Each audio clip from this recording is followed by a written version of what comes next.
ओम श्री गुरुदेवाय नमः। आप सभी को मेरा सादर प्रणाम। आज हम परम पूज्य गुरुदेव जी द्वारा रचित हमारी वसीयत और विरासत कृति के 16वें अध्याय के दूसरे भाग को सुनने वाले हैं। इस अध्याय का नाम है तीसरी हिमालय यात्रा, ऋषि परंपरा का बीजारोपण। इससे पूर्व हमने भाग 1 में जाना कि परम पूज्य गुरुदेव जी को हिमालय से बुलावा आया और परम पूज्य गुरुदेव जी हिमालय पहुँचे। अब तक गुरुवर ने अपने पूज्यवर का कार्य ही किया था, परंतु इस तीसरी यात्रा में उन्हें और अधिक कार्य सौंपे गए। जो ऋषिगण अब स्थूल शरीर में नहीं थे और उनके कार्य छूट गए थे, जैसे कि पिप्लाद, पतंजलि, शुक शौनक, याज्ञवल्क्य, परशुराम जी आदि आदि, इन सारे ही ऋषिगणों के कार्यों को गुरुवर को आगे बढ़ाना था। वे हिमालय से वापस लौटे और सीधे हरिद्वार पहुंचे। अब आज हम इस अध्याय के उपशीर्षक शांति कुंज में गायत्री तीर्थ की स्थापना, इसका अध्ययन करेंगे। तो आइए इस अध्याय को आरंभ करने से पूर्व हम परम पूज्य गुरुदेव जी, वंदिनी माता जी और माँ गायत्री को प्रणाम करते हैं और इस अध्याय के दूसरे भाग को आरंभ करते हैं। मथुरा से प्रयाण के बाद हिमालय से 6 माह बाद ही हम हरिद्वार उस स्थान पर लौट आए जहां निर्धारित स्थान पर शांति कुंज के एक छोटे से भवन में माताजी व उनके साथ रहने वाली कन्याओं के रहने योग्य निर्माण हम पूर्व में करा चुके थे। अब और जमीन लेने के उपरांत पुनः निर्माण कार्य आरंभ किया। इच्छा ऋषि आश्रम बनाने की थी। सर्वप्रथम अपने लिए, सहकर्मियों के लिए, अतिथियों के लिए निवास स्थान और भोजनालय बनाया गया। यह आश्रम ऋषियों का देवात्मा हिमालय का प्रतिनिधित्व करता है, इसलिए उत्तराखंड का गंगा का प्रतीक देवालय यहाँ बनाया गया। इसके अतिरिक्त 7 प्रमुख तथा अन्य वरिष्ठ ऋषियों की प्रतिमाओं की स्थापना का प्रबंध किया गया। आद्य शक्ति गायत्री का मंदिर तथा जलकूपों का निर्माण कराया गया। प्रवचन कक्ष का भी। इस निर्माण में प्रायः 2 वर्ष लग गए। अब निवास के योग्य आवश्यक व्यवस्था हो गई। तब हम और माताजी ने नवनिर्मित शांति कुंज को अपनी तपस्थली बनाया। साथ ही अखंड दीपक भी था। उसके लिए एक कोठरी और गायत्री प्रतिमा की स्थापना करने के लिए सुविधा पहले ही बन चुकी थी। इस बंजर पड़ी भूमि के प्रसुप्त पड़े संस्कारों को जगाने के लिए 24 लक्ष के 24 अखंड पुरस्चरण कराए जाने थे। इसके लिए 9 कुमारियों का प्रबंध किया। प्रारंभ में 4 घंटे दिन में, 4 घंटे रात्रि में इनकी ड्यूटी थी। बाद में इनकी संख्या 27 हो गई। तब समय कम कर दिया गया। इन्हें दिन में माताजी पढ़ाती थी। 6 वर्ष उपरांत इन सब ने ग्रेजुएट, पोस्ट ग्रेजुएट स्तर की पढ़ाई आरंभ कर दी। 20 और 25 वर्ष की आयु के मध्य इन सबके सुयोग्य वरों के साथ विवाह कर दिए गए। इसके पूर्व संगीत और प्रवचन के अतिरिक्त प्रशिक्षण क्रम भी चलाया गया। देशव्यापी नारी जागरण के लिए इन्हें मोटर गाड़ियों में 5-5 के जत्थे बनाकर भेजा गया। तब तक पढ़ने वाली कन्याओं की संख्या 100 से ऊपर हो गई थी। इनके दौरे का देश के नारी समाज पर अत्यधिक प्रभाव पड़ा। हरिद्वार से ही तेजस्वी कार्यकर्ताओं को ढालने का कार्य हाथ में लिया गया। इसके लिए प्राण प्रत्यावर्तन सत्र, एक मास के युग शिल्पी सत्र एवं वानप्रस्थ सत्र भी लगाए गए। सामान्य उपासकों के लिए छोटे बड़े गायत्री पुरस्चरणों की श्रृंखला भी चल पड़ी। गंगा का तट, हिमालय की छाया, दिव्य वातावरण, प्राणवान मार्गदर्शन जैसी सुविधाओं को देखकर पुरस्चरणकर्ता भी सैकड़ों की संख्या में निरंतर आने लगे।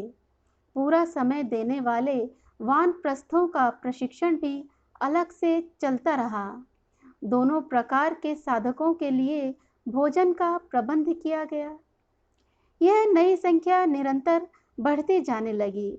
ऋषि परंपरा को पुनरुज्जीवित करने के लिए इनकी आवश्यकता भी थी कि सुयोग्य आत्मदानी पूरा समय देकर हाथ में लिए हुए महान कार्य की पूर्ति के लिए आवश्यक आत्मबल संग्रह करें और उसके उपरांत व्यापक कार्यक्रम में जुट पड़ें। बढ़ते हुए कार्य को देखते हुए गायत्री नगर में 240 क्वार्टर बनाने पड़े। 1000 व्यक्तियों के प्रवचन में सम्मिलित हो सकने जितना बड़े आकार का प्रवचन हॉल बनाना पड़ा। इस भूमि को अधिक संस्कारवान बनाना पड़ा, इसलिए 9 कुंडी के यज्ञशाला में प्रातःकाल 2 घंटे यज्ञ किए जाने की व्यवस्था की और आश्रम में स्थायी निवासी तथा पुरुषचरणकर्ताओं का औसत जप इस अनुपात में निर्धारित किया गया कि हर दिन 24 लक्ष्य गायत्री महापुरुषचरण संपन्न होता रहे। आवश्यक कार्यों के लिए एक छोटा प्रेस भी लगाना पड़ा। इन सब कार्यों के लिए निर्माण कार्य अब तक एक प्रकार से बराबर ही चलता रहा। इसी बीच ब्रह्मवर्चस शोध संस्थान के लिए भव्य भवन बनाना आरंभ कर दिया। इस सारे निर्माण में प्रायः 4 वर्ष लग गए। इसी बीच वे कार्य आरंभ कर दिए गए जिन्हें संपन्न करने से ऋषि परंपरा का पुनरुज्जीवन हो सकता था। जैसे जैसे सुविधा बनती गई वैसे वैसे नए कार्य हाथ में लिए गए और कहने योग्य प्रगति स्तर तक पहुंचाए गए। भगवान बुद्ध ने नालंदा, तक्षशिला जैसे विश्वविद्यालय स्तर के विहार बनाए थे और उसमें प्रशिक्षित करके कार्यकर्ता देश के कोने कोने में तथा विदेशों में भेजे गए थे। धर्मचक्र प्रवर्तन की योजना तभी पूरी हो सकी थी। भगवान आद्य शंकराचार्य ने देश के 4 कोनों पर 4 धाम बनाए थे और उनके माध्यम से देश में फैले हुए अनेक मत मतांतरों को एक सूत्र में पिरोया था। दोनों ने अपने अपने कार्य क्षेत्रों में एक कुंभ स्तर के बड़े सम्मेलन समारोह की व्यवस्था की थी ताकि जो ऋषियों के मुख्य मुख्य संदेश हो वे आगंतुकों द्वारा घर घर पहुंचाए जा सकें। इन दोनों के लिए क्रियाकलापों को हाथ में लिया गया। निश्चय किया गया कि गायत्री शक्ति पीठों, प्रज्ञा संस्थानों के नाम से देश के कोने कोने में भव्य देवालय एवं कार्यालय बनाए जाएं, जहां केंद्र बनाकर समीपवर्ती क्षेत्रों में वे काम किए जा सकें जिनको प्रज्ञा मिशन के प्राण संकल्प कहा जा सके। बात असंभव लगती थी, किंतु प्राणवान परिजनों को शक्तिपीठ निर्माण के संकल्प दिए गए तो 24 भवन 2 वर्ष के भीतर ही बन गए।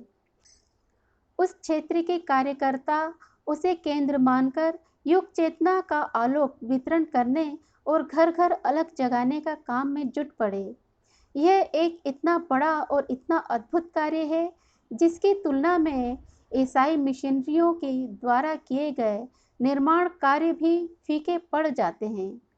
हमारे निर्माणों में जन जन का अल्पांश लगता है, अतः वह सबको अपना लगता है, जबकि चर्च अन्यान्य बड़े मंदिर बड़े धनराशियों से बनाए जाते हैं। इसके अतिरिक्त चल प्रज्ञा पीठों की योजना बनी। एक कार्यकर्ता एक संस्था चला सकता है। ये चल गाड़ियां हैं। इन्हें कार्यकर्ता अपने नगर तथा समीपवर्ती क्षेत्रों में धकेल कर ले जाते हैं। पुस्तकों के अतिरिक्त आवश्यक सामान भी उनकी कोठी में भरा रहता है। यह चल पुस्तकालय अपेक्षाकृत अधिक सुविधाजनक रहे, इसलिए वे 2 वर्ष में 12,000 की संख्या में बन गए। स्थिर प्रज्ञा पीठों और चल प्रज्ञा पीठों के माध्यम से हर दिन प्रायः 1 लाख व्यक्ति इनसे प्रेरणा प्राप्त करते हैं। इसके अतिरिक्त उपर्युक्त हर संस्था का वार्षिकोत्सव करने का निश्चय किया गया। जिसमें उस क्षेत्र के न्यूनतम 1000 कार्यकर्ता एकत्र हों। 4 दिन सम्मेलन चले।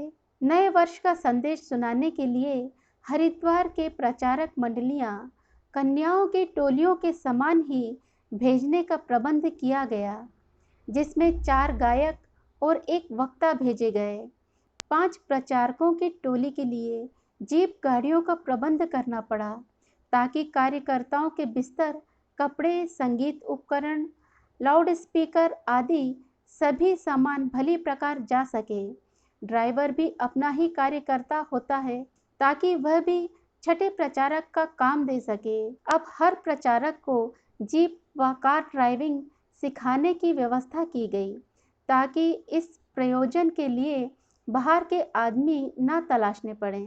मथुरा रहकर महत्वपूर्ण साहित्य लिखा जा चुका था।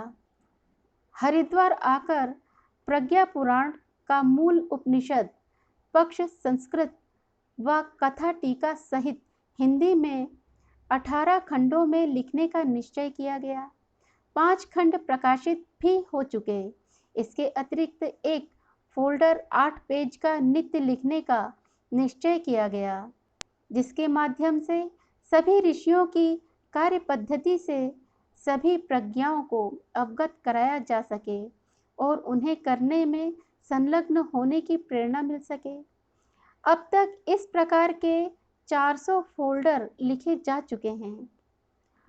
उनको भारत की अन्य भाषाओं में अनुवाद करने का प्रबंध चल पड़ा। वह देश के कोने कोने में यह साहित्य पहुंचा है।